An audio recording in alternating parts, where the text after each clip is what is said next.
Jika memang pemerintah kota peduli akan kesehatan warganya, pemerintah kota peduli akan kehidupan masyarakatnya, maka tindak lanjut atau solusi pasti akan segera dicarikan, bukan didiamkan saja seperti saat ini. Yang menjadi pertanyaan juga adalah, kemanakah anggota dewan? Kemanakah anggota DPRD hasil pemilihan pada tahun 2019 yang lalu? Sehingga sama sekali tidak ada anggota dewan yang datang kepada rakyat, peduli kepada rakyat. Ataukah mungkin hanya karena uang yang diterima oleh warga sejumlah 50.000, 20.000, atau 100.000 sehingga diabaikanlah kesehatan warga masyarakat? Sungguh tragis rakyat Kota Pekalongan. Masyarakat Kota Pekalongan sedang tidak baik-baik saja. Kebenaran adalah kebenaran. Katakan ya untuk ya, katakan tidak untuk tidak. Ok dan tos. Warga Kota Pekalongan, khususnya mereka yang menjadi pelanggan dari Perumda Tirtayasa atau PDAM Kota Pekalongan, sampai dengan hari ini rupanya masih harus bersabar atau bahkan mungkin harus menerima nasib bahwa air yang mereka dapatkan adalah air yang tidak layak untuk konsumsi, atau air yang tidak sehat, atau bahkan air ini berbahaya jika dikonsumsi dalam jangka waktu tertentu karena bisa mendatangkan penyakit atau menurunkan kesehatan bagi mereka yang mengkonsumsinya, dan pada satu ketika akan bernasib naas. Demikian penjelasan dari apa yang didapatkan uji laboratorium air PDAM yang dibawa oleh beberapa warga masyarakat dan LSM Bintang Adiaksa ke Labkesda Kota Pekalongan. Hasilnya ada beberapa zat kimia yang berbahaya yang melampaui batas parameter yang seharusnya.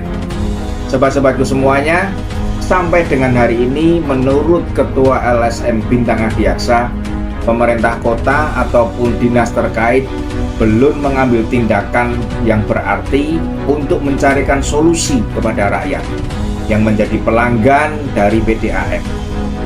Ada sekitar 27.000 pelanggan, di mana 27.000 itu setiap bulan membayar biaya meter atau biaya air yang mengalir sesuai dengan penggunaannya. Kemudian masih ditambah lagi 10.000 per satuan sambungan yang masuk ke rumah warga. Jadi ada 10.000 dikalikan 27.000 pelanggan. Dalam sebulan uang itu menurut Perwal digunakan untuk pemeliharaan atau perawatan, baik itu mungkin pipa atau hal yang lainnya. Bisa jadi juga digunakan untuk meneliti atau menguji laboratorium air ini, sehingga jika didapati sesuatu yang mencurigakan bisa langsung diatasi. Mungkin seperti itu penggunaan dananya. Tetapi ternyata sobat-sobatku semuanya, sampai dengan hari ini warga masyarakat Kota Pekalongan masih tetap mengalami atau mendapatkan air yang tidak layak untuk konsumsi. Dikarenakan tidak adanya tindak lanjut menurut Ketua LSM tersebut, maka datanglah dia ke ESDM, sumber air tanah. Di situ didapati data ternyata ada 33 sumur yang digunakan, yang diambil airnya oleh PDAM untuk mengalirkan air kepada pelanggan-pelanggan yang ada di Kota Pekalongan. Dan dari 33 sumur tersebut ternyata satu pun tidak ada izin pengambilan air bawah tanah, yang mana izin itu harus diadakan. Sebelum mengalirkan air tentu izinnya harus ada, karena dengan adanya izin ini sudah pasti diadakanlah uji laboratorium terhadap air yang diambil. Kemudian akan diadakan pemeriksaan berkala, perawatan berkala, baik itu pipa maupun yang lainnya. Apakah mungkin karena tidak ada izin dan tidak ada pemeriksaan ini, maka air tersebut mengandung zat berbahaya seperti yang sudah terjadi saat ini? Kita semua tidak tahu.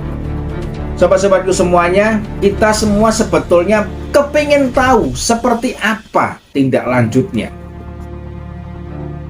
Yang lebih lagi sobat-sobatku semuanya, ternyata para wakil rakyat yang duduk di DPRD Kota Pekalongan sampai dengan hari ini, menurut pengakuan seorang rekan saya, tidak ada satupun yang menanyakan kepada masyarakat atau datang ke tempat warga yang menjadi pelanggan air PDAM tersebut. Data terakhir ada satu RT, yaitu RT 6 RW 8 Kelurahan Panjangwetan, di mana ada 33 KK atau mungkin sekitar 70 jiwa menderita penyakit kulit, yaitu gatal-gatal. Menurut pengakuan warga, penyakit itu diderita kira-kira setahun belakangan ini setelah mereka menggunakan air dari PDAM untuk mandi. Sobat-sobatku semuanya, jika sudah sampai dengan tahap ini, apakah pemerintah Kota Pekalongan akan diam saja? Apakah Dirut Perumda Tirtayasa akan diam saja? Begitu tragisnyakah warga Kota Pekalongan? Walaupun itu masih harus diadakan penelitian lebih lanjut lagi, karena hanya satu RT yang baru menyatakan menderita sakit tersebut. Tetapi alangkah baiknya jika memang pemerintah kota peduli akan kesehatan warganya, pemerintah kota peduli akan kehidupan masyarakatnya, maka tindak lanjut atau solusi pasti akan segera dicarikan, bukan didiamkan saja seperti saat ini.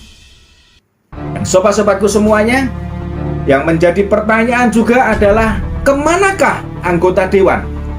Kemanakah anggota DPRD hasil pemilihan pada tahun 2019 yang lalu? Apakah saat ini semuanya sedang sibuk mencari atau mengumpulkan amplop-amplop di tiap-tiap toko alat-alat tulis yang akan digunakan nanti pada waktu pemilu tahun 2024? Apakah mereka juga sedang sibuk untuk mempersiapkan atau mencari jumlah berapa suara yang akan mendukung mereka, berapa suara tiap TPS, berapa jiwa atau berapa orang yang memiliki hak pilih yang perlu diberikan transport untuk datang ke TPS? Apakah ini yang menjadi perhatian mereka saat ini, sehingga sama sekali tidak ada anggota dewan yang datang kepada rakyat, peduli kepada rakyat? Apakah seperti ini anggota Dewan Kota Pekalongan? Jika memang hanya karena uang transport datang ke TPS, atau uang yang mungkin ada namanya serangan fajar, ataukah mungkin hanya karena uang yang diterima oleh warga sejumlah 50.000, 20.000, atau 100.000 sehingga diabaikanlah kesehatan warga masyarakat? Sungguh tragis rakyat Kota Pekalongan. 100.000 atau 50.000 dihargai, tetapi kondisi diabaikan. Apakah seperti ini anggota Dewan Kota Pekalongan? Saya tidak begitu percaya dan saya tidak yakin. Saya lebih yakin anggota Dewan Kota Pekalongan semuanya baik-baik, dan anggota Dewan Kota Pekalongan tentunya akan lebih peduli lagi. Saya harap agar bisa datang dan kemudian mencarikan solusi kepada rakyat yang menjadi tuannya, yang menjadikan mereka anggota dewan, di mana harusnya mereka memikirkan rakyat Kota Pekalongan. Sobat-sobatku semuanya, saya percaya dan yakin anggota Dewan Kota Pekalongan semuanya sebagian besar adalah baik-baik saja. Walaupun masyarakat Kota Pekalongan sedang tidak baik-baik saja. Salam Obidantos.